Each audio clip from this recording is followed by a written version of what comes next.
Libra, hi! Welcome to Mr. Queen PH. At ito ang inyong weekly reading for December 9 to 15, 2024.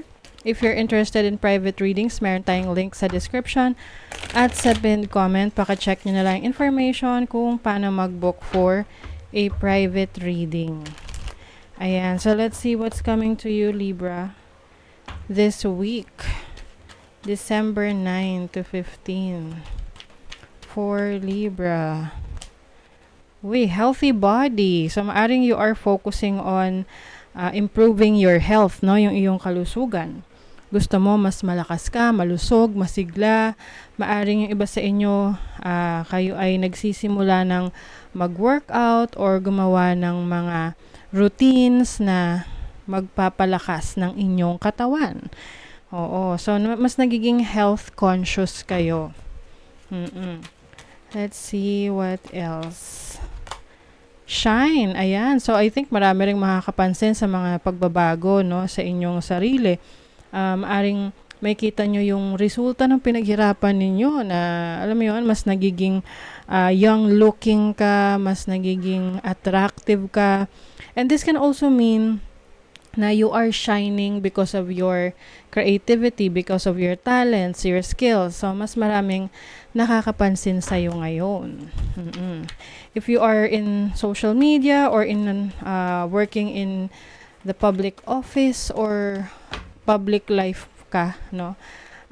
Mas maraming mag-a-admire sa'yo, mas maraming magpa-follow sa'yo, mag-subscribe kung meron kang YouTube channel.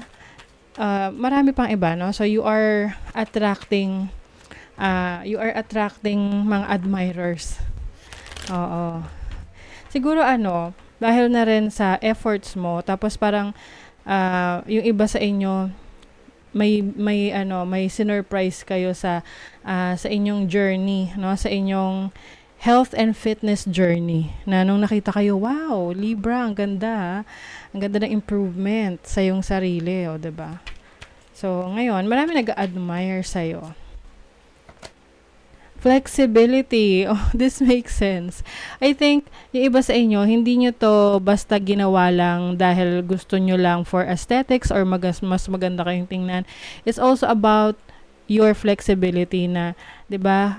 Kapag tayo ay nag-exercise or mas fit tayo, mas healthy tayo, mas marami tayong nagagawa. Mas flexible tayo, mas adaptable tayo. And some of you naman, hindi lang to sa physical, no? Pwede rin tong sa mga kakayanan ninyo. Meron kayong mga pinag-aaralan, you are also nourishing your mind, no? Having healthy mind is also important sa inyo para mas maraming alam, mas marami kayong kayang gawin, mas maraming abilities. Yes. Okay, so let's see what else. What is coming to you, Libra? Overall energy ng mga Libra. Judgment. O ayun, may pagbabago talaga. This is rebirth. Yung iba sa inyo, nire-release nyo na yung anything that is no longer serving your highest good. Anything na alam nyo hindi nakakabuti sa inyo, mga unhealthy habits, you are letting that go dahil nagpo-focus ka sa iyong kalusugan, kaayusan. Some of you naman, mga situation na you feel na hindi ka na nagre-resonate with. So, meron ka ng mas malinaw na judgment, no, or discernment sa situation mo. Alam mo na kung ano yung mas makakabuti, alam mo na kung ano yung hindi makakabuti sa'yo. So, iniiwasan mo na yan. At nagpo-focus ka na ngayon sa much better version of yourself. So, your challenge is the tower. So, maaring yung iba sa inyo, drastic change yung kailangan yung pagdaanan, yung parang talagang pipilitin mo na yung sarili mo na may magbago sa buhay mo. Maaring kinakailangan mo talagang may parang i-push yung sarili mo to the limit. Para magawa mo na yung mga plano mo, maging in alignment ka na sa mga goals mo. Let's see. Hindi siya magiging madali para sa inyo eh. It takes a lot of sacrifices. But, in the end, worth it naman. Oo, maganda yung resulta para sa inyo. So, sa opportunity, you have the world. Uy, grabe, puro mga major arcanas to. So, the world is your opportunity. Maaring may mga mag-open na mga bagong pagkakataon sa'yo para ipakita ang iyong galing, ang iyong talento, ang iyong abilidad sa mundo. This is also about exposure. So, maaring mas magkakaroon ka ng exposure if you have a business. Maganda yan sa business kasi mas magkakaroon ng exposure yung business mo, mas lalawak yung mga nararating niya, no, yung connections. Some of you naman may opportunity kayo to work abroad or study abroad or anything na merong pakikipag-ugnayan sa ibang bansa or may trading, no. You may be earning galing sa trading sa ibang bansa. And then your blessing, what's the blessing? The Two of Wands. So this is planning. I think yung mga goals mo ay meron ka ng steps na nagawa para doon. And ibig lang sabihin nito, may progress na. Whatever this is. Some of you, you are, mas pinapalawak mo yung reach mo, mas pinapalawak mo yung nasasagap mo, yung parang nasasakupan mo, ganon. If you have a business, maaring nagdadagdag ka ng services, ng products, or ng branches. So, lumalago. Oo. So, that is your blessing. Some of you naman, maaring merong opportunity for you to travel, na tipong hindi mo kailangang gumastos ng malaki. Or baka yung iba sa inyo, libre yung travel. O, kayo na. Libre travel. Let's see what else for Libra. December 9 to 15. You have garden. So, meron ditong celebration. So, maaring merong pagsasalo-salo, celebration within the family, within your friends, within the community. Maaring meron din kayong pupuntahan na lugar na makakapag-relax ka kasi maganda yung lugar, maganda yung aesthetics, or you are close with nature. Ayan. You also have stork. So, this is new friendship. So, maaring meron kang bagong kaibigan na makikilala dito sa mga gatherings na to, dito sa mga pagtitipon na to, sa mga parties na to, or events.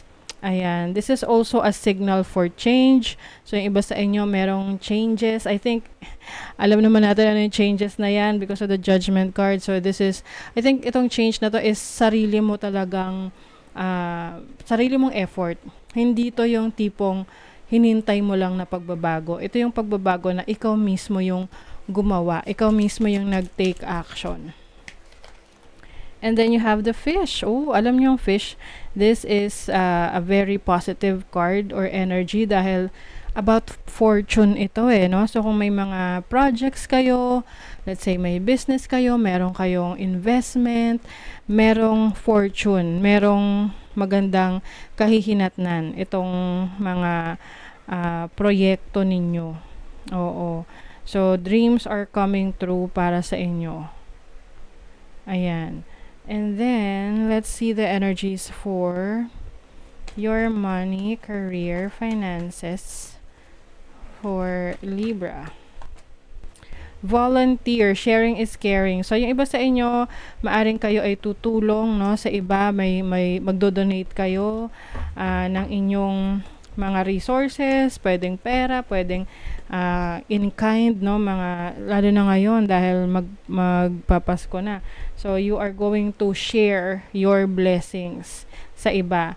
O, watch out lang dahil merong may mga naiinggit sa tabi-tabi dahil siguro you are shining, you are improving your life. Minsan may mga ganyan na insecure sa trabaho, lalo na't maraming nangyayaring magaganda sa inyo, sa trabaho nyo, sa business nyo, sa career nyo. And then for your love life, you have the twin flame. O, some of you are already connecting with a soulmate. So, meron kayong intense connection with this person. Maaring you are really building a very strong foundation sa relationship ninyo.